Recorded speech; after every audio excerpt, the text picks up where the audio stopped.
Well, hello there, my darlings, and welcome back to another teeny tiny episode of the Warframes. And today we're taking a little look at the Boltor rifle because I thought maybe I could focus in on some of the earlier game stuff. It's difficult to now that I'm further on in the game, but I'm going to look back and it's actually rekindled my little passion for the Bolters. We're going to have a look at modding it, where you get it from, later on mods that you might want to keep an eye out, and then really advanced mods kind of ish possibly, how to fuse them up, how to Forma, etc, etc. In the meantime, if you are new to Warframe, please come and find us in the Discord. The link is on the channel. We have a clan if you'd like to be in it. You don't have to. If you're looking for some help, there is always help to be found, especially on our Discord, and you are more than welcome. So let's have a little look, shall we? So where can you get the blueprint for the Boltor? Well, that can be got from a couple of different places in the game. The first place you could come across it is the Mercury junction that you will reach by crossing Venus nodes, and as you can see, that also unlocks 2 quests and other mods, and mods are kind of what you want, and an incubator power. Of course, there's all sorts of stuff to be got. My greatest bit of advice would be to do the junctions, work your way patiently across the star chart, get those quests done as well once they're opened, if you can complete them. There are prerequisites always to all sorts of things in the game, so you can get the blueprint there for freezies, or you can go to your market in your orbiter, go to weapons and head for the primary weapons, or you can just type Boltor into the search bar and there you go. It is a mastery rank 2 locked, so ergo it's very good for early on in the game, and it costs 15,000 credits to buy, and you're going to need a few different ingredients to build it. You're going to need 25,000 credits to build it in your foundry. You're going to need neuros, 2 of, alloy plate, salvage and polymer bundles. Now, most of those components you will get from your time on Earth and Venus as you've travelled across them, hence why they kind of give it to you for free once you get to the end of Venus. Neurodes are more tricky, but if you didn't know, you can buy distilling extractor blueprints from your market also for credits. Build the blueprint in your foundry, and then you can apply these distilling extractors based on your mastery rank. Depends on how many you can do, up to 3 on the star chart. And once you have cleared all the nodes on a planet, you will be able to apply one of these distilling extractors here. As you can see, it's the bottom right on your navigation, and if the option there, it'll also tell you what they could possibly pick up, which will also tell you where you need to go to get your various ingredients. And once you've gathered enough ingredients, go to your either ready to build or primary tab on your foundry, and there it is, ready to go. It'll be highlighted bright for you to build, and as you can see, even in here, if you hover over those items, it will give you a hint, as in the location of where to go and get them. It's not always going to tell you the best node, but at least it's an idea of where to go. The neurodes are a little bit trickier to get because it's not like a drop from an enemy. They're kind of like little cluster things that you get 1 or 2 from each time, so they're harder to get hold of. But they're still on Earth, neurodes, so you can still access them right at the beginning of the game. So go for it, go and get your ingredients and then come back here and build it. It costs 25,000 credits to build, and it'll take 24 hours unless you rush it for plat. And once it's built, it'll be in your in progress tab, or you can come back to the primary weapon tab and claim it. I just claimed mine, and it'll go straight into your inventory as long as you've got the slots available. If not, it'll tell you need to purchase slots, or you can go into your inventory and sell something for credits, or make sure that item you're about to sell doesn't have to be used to create another weapon, because you could do that instead. And so I went to my arsenal and I went to my primary tab and I chose this weapon. I equipped it from my list of weapons, and there it is, an unranked Boltor. And isn't it a lovely, fine looking rifle to start the game with? I've forgotten how nice this gun is, actually. It's very satisfying to use if you can get it to kill the stuff and things. And that's where the mod configuration comes in. Now, when you're at the beginning of the game and you're a low mastery, you're not going to have a huge capacity in any of your weapons or your Warframes. You could double that capacity up. So say you're an MR5 right now, you'll have a capacity of 5, not 30. I've got 30 because I'm an LR3, which is a mastery rank 33 essentially. Now we can double that capacity if you were to install an Orokin catalyst, I believe it is, which is a silver potato as they call it in the game, which the blueprint can be got from, I think it's from Nightwave rewards that you can buy with your creds, and or like Lotus events, like Lotus gift events, like missions that you've got to complete. You might get an entire one. gifted to you from that. They are worth having. If you are at all a trader in the game, you can buy them for, I think, 20 plat. But you've just got to make do with what you can. So don't worry about doubling up your capacity or anything like that. As long as you can get some mods in and work your way through the beginning of the game, you should be fine. And we will have a look at the mods right now. That's just me installing an Arcane Catalyst because I just happen to have one. And I wanted to show you what it does. So as you can see, we now have 60 capacity. And yes, I know that's absolutely no use to you if you're an MR5 right now. So let's have a look. So I've put Serration in just to show you that takes up 4 slots. So as you can see, I now have 56 out of 60. If you had 5 slots, you'd have 1 out of 5 left at this point. So I've also put a fully fused Serration in so that you can see the difference in damage increase. And then I just added in Hellfire and Vigilante armaments. I think I had Point Strike in there at one point. That was a critical mod, but Hellfire is a heat status mod, Serration is a damage increase mod, and Vigilante Armaments, which is a multi-shot mod, which is great because every time you shoot something, it will give you more shots per bang. It's really useful, and you can get that from Cetus bounties. There are a lot of useful mods that you can get from doing the bounties and that will drop from just doing nodes, so just playing the game. And I've just done a comparison of this whole set unfused and then this whole set fully fused. And you can kind of get to this point of sort of half fuse up mods and get more power into your weapons by using formers, which we're going to have a look at now. And to fuse a mod, so I've come to my mod station, but when you're in your arsenal, you can click on mods on the bottom right and it'll bring you here. And basically to fuse a mod, you have to select a mod. And then it highlights on the left, you click it and it brings the mod that you chose up to the middle there. And now you've got these little spots at the bottom. Now we're on an unfused mod, so that's its damage, 15% damage, and it's drain. So the drain on your capacity, that means 4, and it actually says it on the Serration mod itself. And as you click upwards, it will start ranking up the endo, which is that top line, how much that's going to cost you, and credits. There is always an endo and credit cost to ranking up mods, unless you have a legendary core, which are very rare. So there you go. Now it's telling us the new damage, which is 60%, and also the drain will now be 7, but it also says it on the mod too.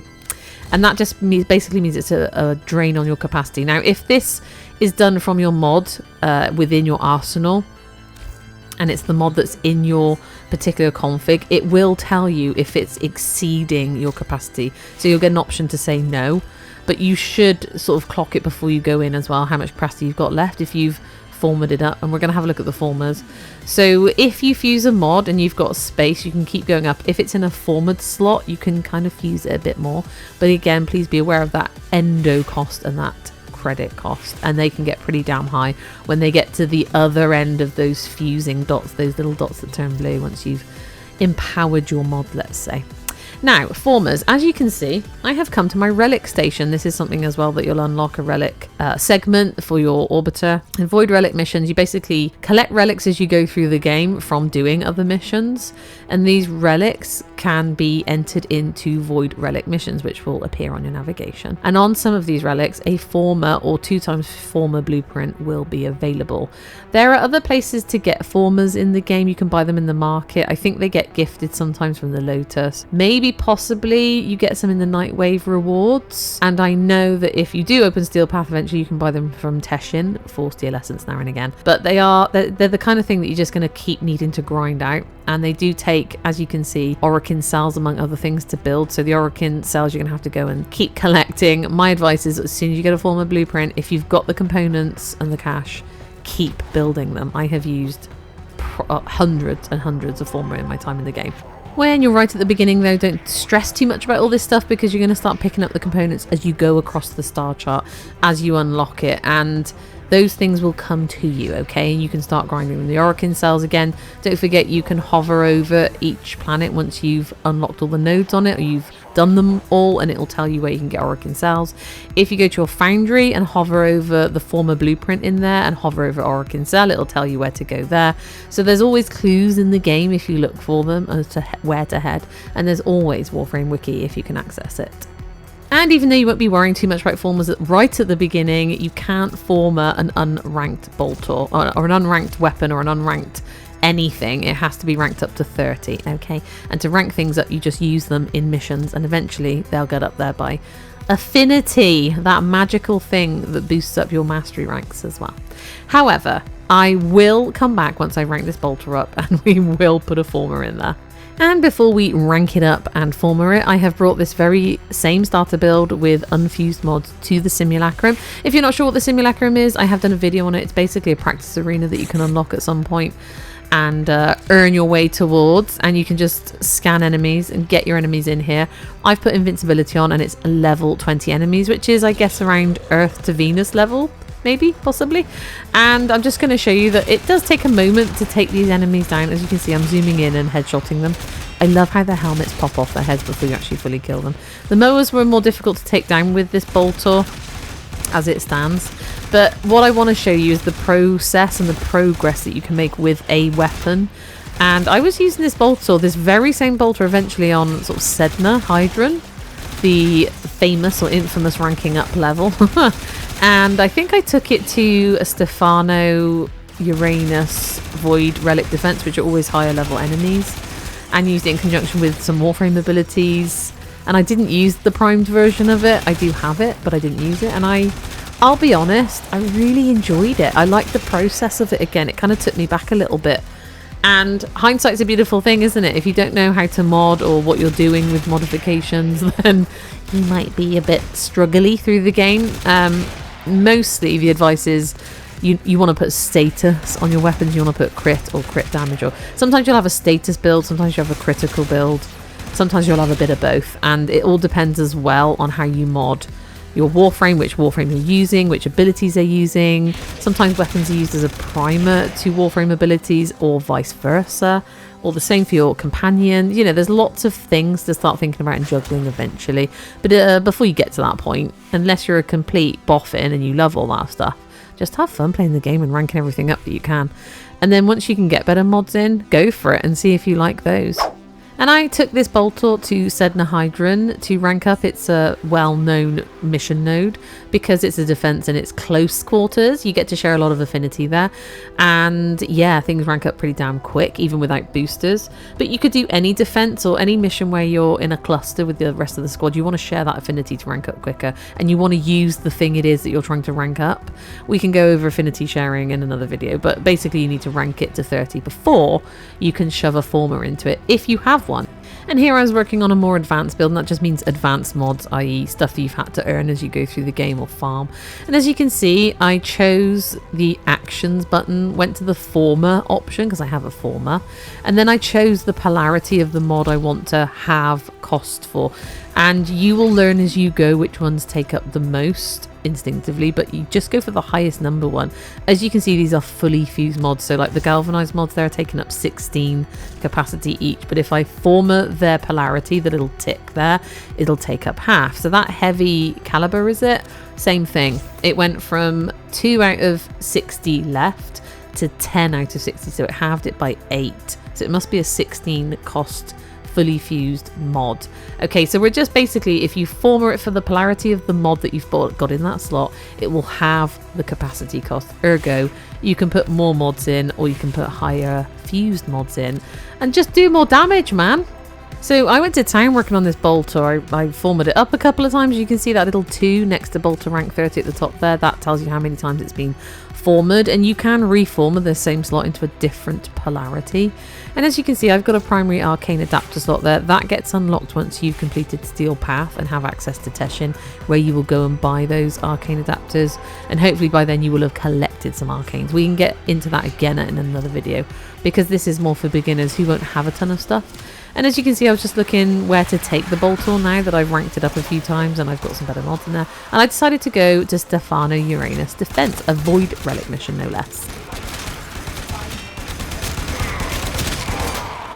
Oh, and look at it go. Just, I'm headshotting. I'm sort of aiming down the sights and headshotting. You can just fire from the hip, but sometimes the headshots just help take them down a bit quicker. And I'll be honest, after I didn't put a ton of work into it. I know I do have mods that you probably won't have right now. But what I want to show is that even these starter weapons can still be useful to some degree if you just put a bit of work into them. And depending on which Warframe again that you take with your abilities, Citrine does tend to help with killing stuff because of her abilities. But yeah, it's what I'm trying to do is show you that there's light at the end of the modification tunnel. So you want to put in damage at the beginning because that's probably what you're going to have the most access to. But eventually you're going to want to start thinking about status and critical damage and chance and things like that. But status really is to do with the type of enemy as well. So status is basically like the heat damage, cryo, cold damage, slash, impact, puncher, corrosive, toxin. They can all be muddled together and make new elements. And that status can impact different types of enemy more intensely or less intensely. Some enemies are not impacted by certain types of status at all, and it's kind of your job as you go through the game to kind of learn it. And I'll be honest, they've made it easier now. On the node they actually say the suggested status type, damage type, and what they're possibly not going to be as bothered by if you've got that in your weapons, you know. And it's just learning essentially what the Grenier are sensitive to, what the Corpus are sensitive to, and so on and so forth. And that basically, if you've got room to put those different types of status or crit or damage or whatever in there, it might just, you know, with a bit of tweaking, a bit of trial and erroring, just help you along on your journey. That being said, my darlings, I hope you find this video useful to some degree. I don't like to go into the same detail that maybe other YouTubers are going into, because when I first started the game, none of it would have made a god dang it bit of sense to me. So, you know, shove a few mods in, see how you go, and don't let anybody tell you that you have to do it a certain way. Trial, error, but in the meantime, try to have fun. And that being said, if you would like to come and join the Discord, we are more than happy to have you. The link is on my channel. I am more than happy to have new players or less experienced players in, as well as more experienced people. It's a lovely mix as it is. People are chatting in the headsets, in the VCs if they want to, forming squads, trading in there a little. It's in its kind of baby stages, but we're getting there, and with you guys coming in, it'll help as well grow the little community. It's not just Warframe I'm going to be playing on this channel.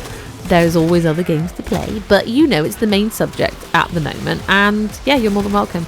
There's a clan that you can join if you so need one. A lot of new players do. You don't have to stay. You don't actually have to be in the clan to join the Discord. All that stuff, my darlings. I just want to say thank you so much for watching. I really do hope to see you again in the next one. But in the meantime, let's watch Citrine kill some things, and I shall say goodbye. And if you want any more little guide videos, there are other weapons earlier in the game. Give me a shout in the comments. I am going to be guided by you guys. If this is useful to people, great. If it isn't, I won't continue. I'll let the actual experts guide you. In the meantime, if you need a hand, come and find me in game and I'll give you a hand. Okay, cool, wonderful. Love you, bye. The relic has been cracked open. Reinforcements available. Do you choose to leave now or continue?